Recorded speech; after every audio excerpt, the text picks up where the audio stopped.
Yo voy. ¿Cómo está, profe? Bien, bien. Qué bueno. Gracias. Usted me dice y empiezo. Empecemos. Todavía no. Ya, vamos. Vamos a ver. Vasos del cuello. Ya. Todo parte a nivel del opérculo torácico. Sobre este vamos a encontrar la arteria sucral. Ya. Teniendo un origen bastante importante y distinto entre ellas. La derecha, que se origina en el tronco brachiocefálico, y la izquierda del callado de la aorta. La izquierda, además, tiene tres porciones. Son una preescalénica, una retroescalénica y una postescalénica. ¿Ya? El tronco brachiocefálico es lo que ustedes van a encontrar acá a la derecha, ¿cierto? Van a encontrar la carótida común y después la subclavia derecha. Después la subclavia izquierda nace en forma independiente detrás del callado de la aorta, justo posterior a la emergencia de la carótida, ¿ya? Común. Y aquí ustedes van a encontrar las tres porciones que son la preescalénica, la retroescalénica y la postescalénica. Dentro de los vasos ustedes van a encontrar con esta situación. El callado de la aorta es protegido y tiene una emergencia, digamos, bastante retroesternal en el sentido del manubrio esternal, ¿ya? Teniendo estrecha relación, de hecho, su emergencia eh, tiene una marca que se produce a nivel de las porciones distales de la tráquea, ¿ya? Eso incluye los vasos.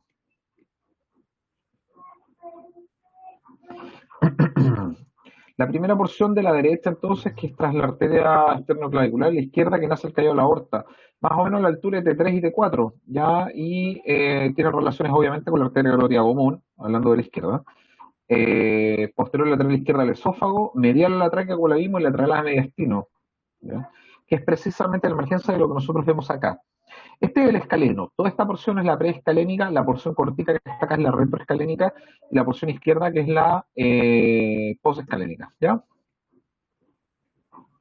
Los vasos que nosotros vamos a encontrar, aquí tenemos a la derecha, ¿cierto? La escápula derecha acá, la fíbula derecha, el manubrio external, el cuerpo external y la arteria carótida común derecha que nace del tronco hidrocefálico y la arteria subclavia derecha que nace también del tronco hidrocefálico.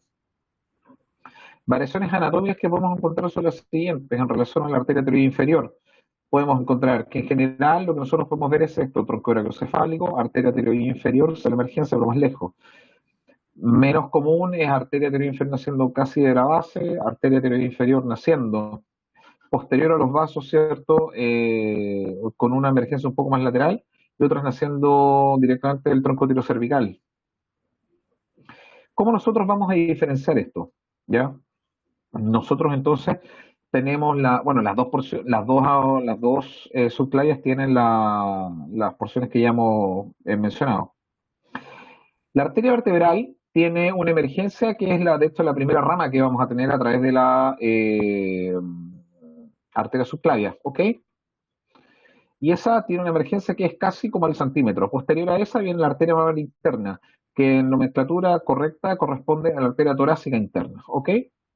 Después vamos a tener la porción retroesternal, desde donde viene la arteria intercostal superior, y de la porción posescalénica vamos a tener la arteria escapular posterior, desde donde emerge posteriormente ya entrando la axila y la arteria axilar. Esto solo cambia de nombre de acuerdo a la ubicación, ¿ya?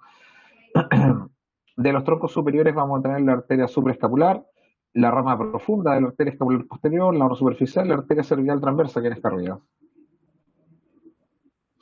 ¿Qué vamos a encontrar a nivel de la arteria vertebral? Tiene distintas trayectos. En general es uno postero superior, ¿ya? Acuérdense que la arteria vertebral tiene un trayecto que es precisamente postero superior, lo vamos a ver a continuación, y formada posteriormente con la arteria contralateral, la derecha izquierda, el polígono de Willis, ¿ya?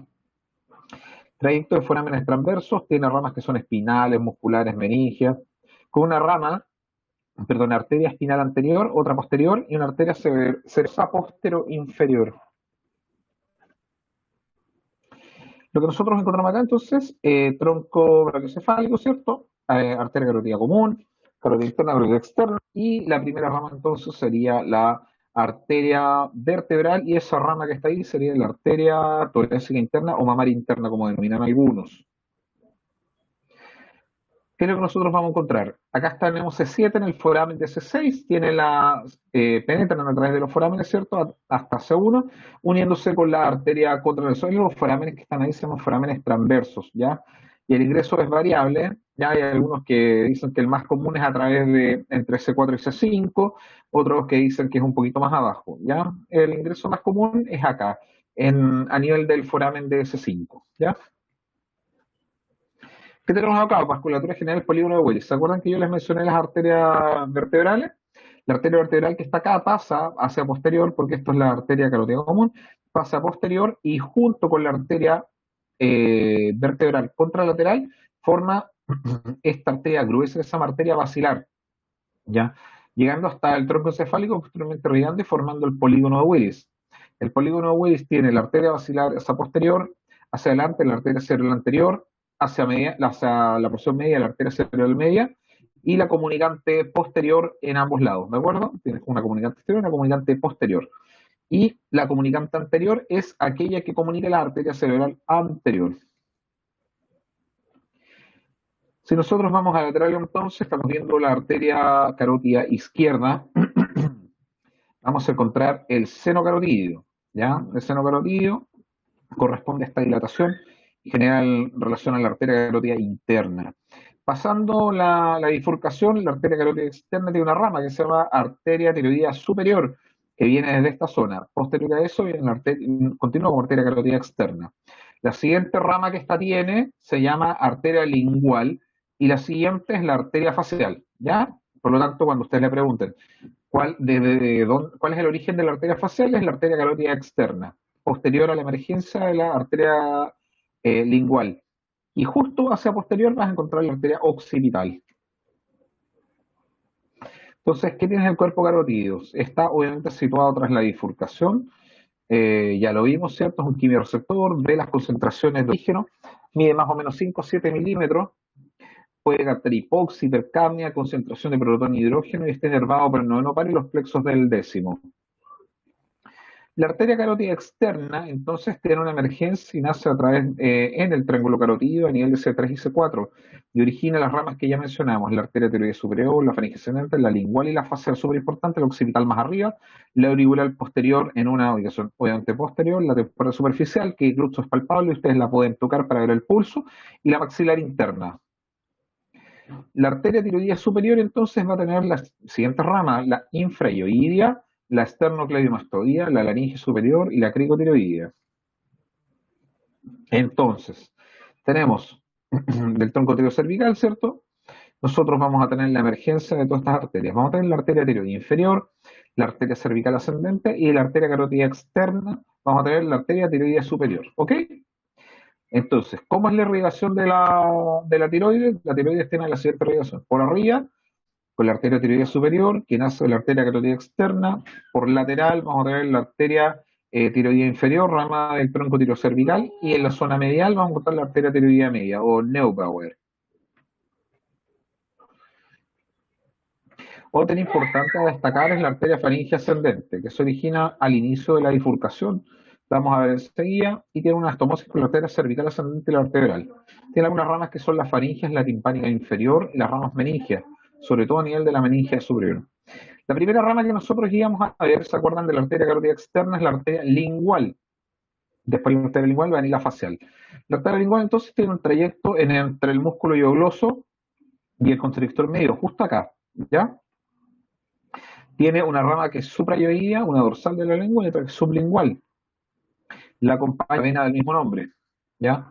Y justo casi en la emergencia, esta arteria a nivel de la carótida externa, nosotros vamos a ver el tronco que tiene relación con el nervio hipogloso. Hipogloso porque está debajo de la lengua. ¿Qué pasa con las venas yugulares? Las venas yugulares tienden a tener un trayecto un poco más errático, ¿ya? La yugular externa que corresponde a esta, está pasando por sobre el músculo,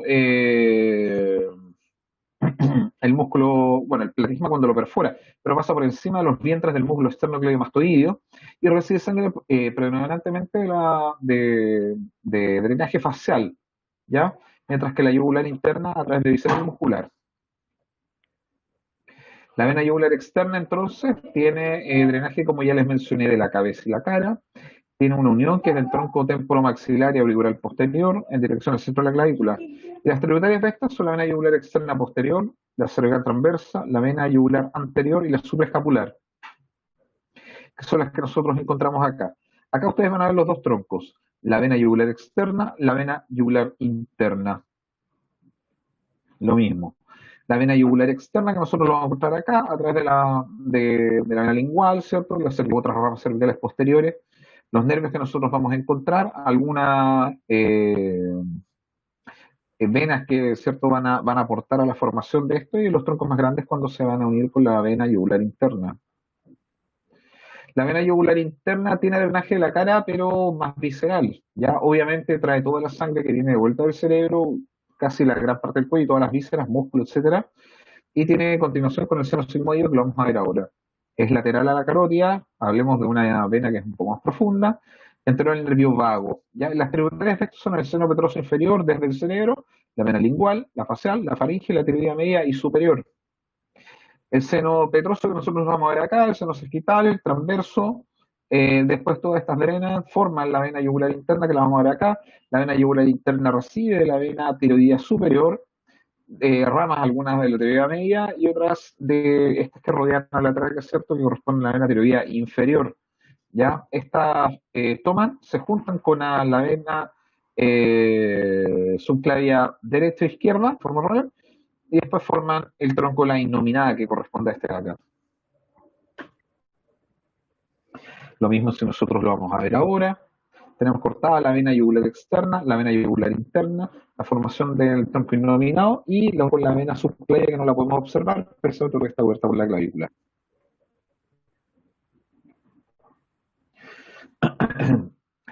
Teníamos una ilustración recién cómo eran las arterias, nosotros vamos a ver cómo es la ilustración de las venas. Las venas tienen la vena cava superior, le llega la vena yugular derecha, la vena yugular interna izquierda, la vena subclavia derecha y la vena subclavia izquierda. Todo este tronco que parte desde la unión de la confluencia de la vena yugular interna izquierda con la vena subclavia izquierda corresponde a la vena brachiocefálica izquierda, o conocida también como vena innominada. A esta vena que se encuentra a la derecha se conoce como vena brachiocefálica derecha.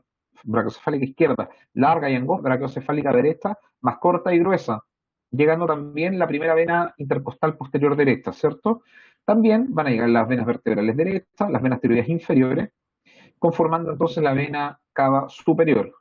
En la confluencia de la vena yugular interna izquierda con la vena subclavia izquierda va a llegar el conducto torácico. El conducto torácico, el conducto que viene con el drenaje linfático del cuerpo desde inferior.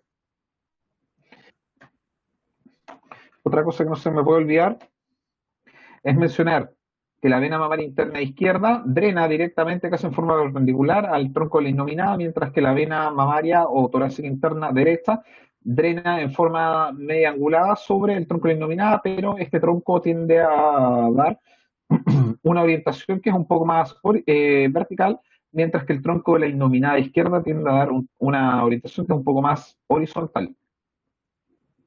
La vena vertebral con los medios distos, recuerden que estamos pasando por los forámenes, vamos a tener la arteria y después la vena justo por lateral. Nuevamente, ¿cómo es el drenaje de la linfa, ¿cierto?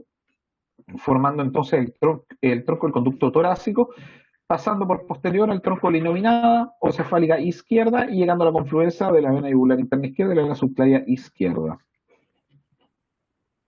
Lo mismo, reforzar esa situación anatómicamente es bastante consistente. Vamos a encontrar los músculos escalenos, la porción preescalénica de la subclavia izquierda, podescalénica de la subclavia izquierda, retroescalénica de la subclavia izquierda, podescalénica de la subizquierda, el tronco de la innominada, la arteria yugular interna izquierda, la vena yugular interna izquierda, la vena subclavia izquierda, y en la confluencia de ambas, la emergencia del conducto torácico. ¿Ya? Esto solamente para que tengan orientación. Me gustaría que supieran cómo se van a ir los grupos ganglionares, como mayor, para que los conozcan. Se los agregué para que se los aprendan. ¿Ya? Tienen niveles y subniveles, es importante que sepan, porque de ahí más o menos uno en la clínica va a tener orientación de cómo encontrar eh, el drenaje de algunas lesiones que vamos a encontrar en caída oral, cabeza y cuello. ¿Ya?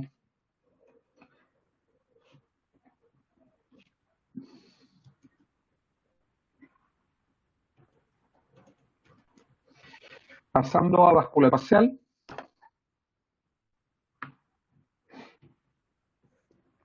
la vasculatura facial por lejos es la arteria carótida externa. Tiene una rama terminal que se le denomina como maxilar y otra rama terminal que es la temporal superficial. Y de la temporal superficial vienen todas estas que corresponden a la frontal, a la parietal, a la parotida, a la facial transversa, a las auriculares anteriores, la cigomática orbitaria y la temporal media. ¿Ya? ¿Cómo? Tienes acá el digástrico que corresponde a este músculo, ¿se acuerdan del músculo digástrico que está acá? Para hacer la deglución, tienes el pivote central y después el vientre anterior. Abajo tú vas a encontrar el tronco cervical que ya desapareció, el músculo homoyoideo que lo encontramos acá, que corresponde a los músculos pretiroideos, la arteria carótida común. De la arteria carótida común tienes la carótida externa, la carótida interna. De la carótida externa la primera rama es la tiroidea superior, la laringe superior, la rama posterior que es la faringe ascendente, para anterior vamos a tener la arteria lingual, y después esta que está acá es súper importante, es la rama facial, la arteria facial. La arteria facial también está compuesta por distintas ramas, ¿ya? O porciones, nosotros las vamos a ver enseguida. Más arriba, nosotros vamos a encontrar la rama esternocleidomastoidea, después la rama ascendente y posterior a eso la arteria occipital, que va obviamente hacia atrás. Arriba, donde está la carótida externa, vamos a encontrar la arteria posterior y después la arteria maxilar que se encuentra por esta zona. Bien, esta arteria que está acá,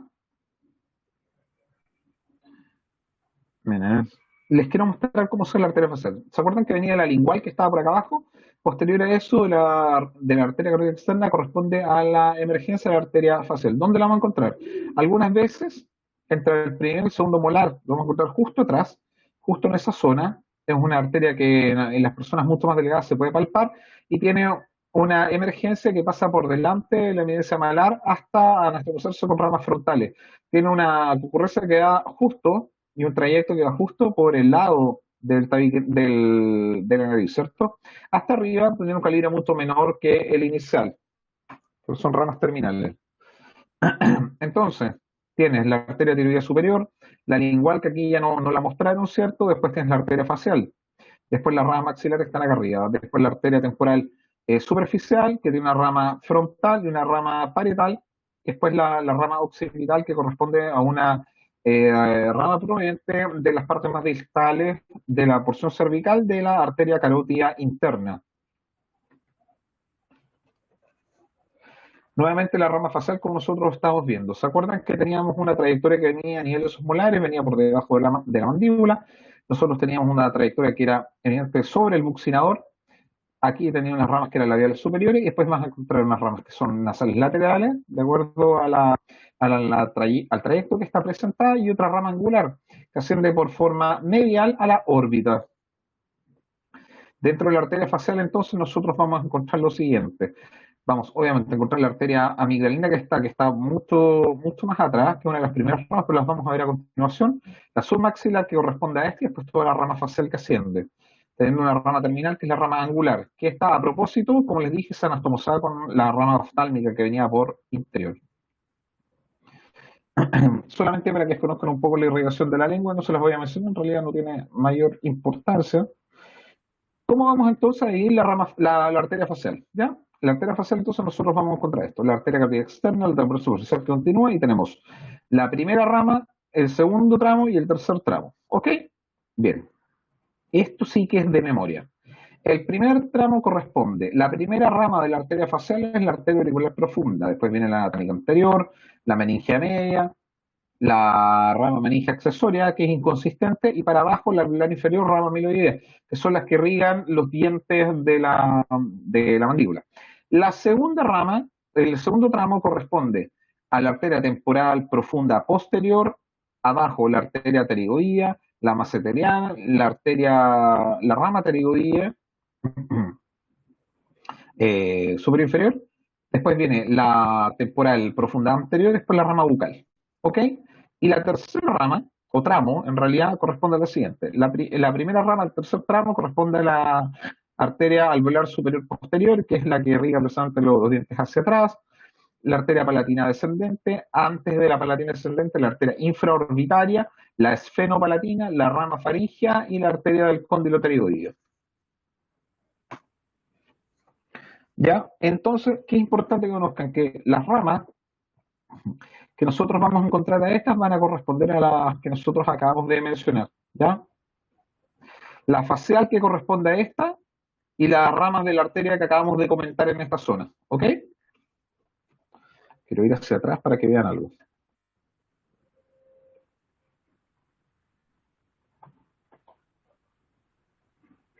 Las ramas que nosotros acabamos de mencionar corresponden a las ramas de la arteria maxilar, no de la arteria facial. La arteria facial tiene esta orientación y esa es la rama de la arteria maxilar que tiene esta orientación, ¿ok?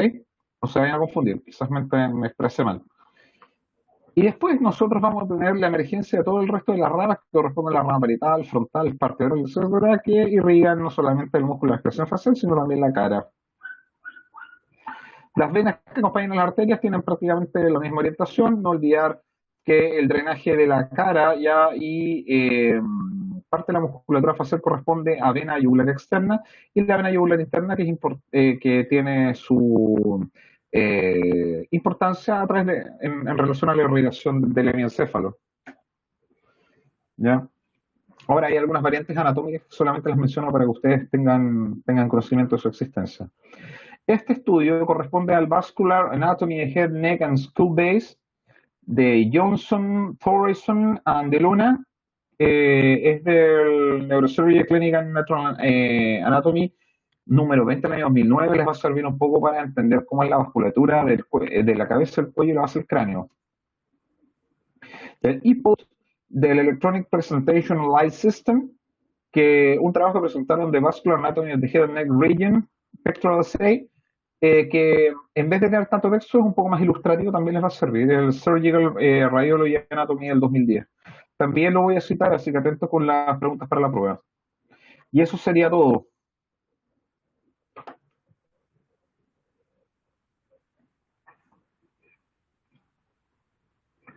Es súper pesado lo que vamos a ver, así que... eh, ¿terminaste de grabar, Fernando? Y irriga la tiroides, ¿ya? Esos chicos, que les vaya bien. ¿Alguna duda, consulta, algo que quieran que sea ultra importante resolver?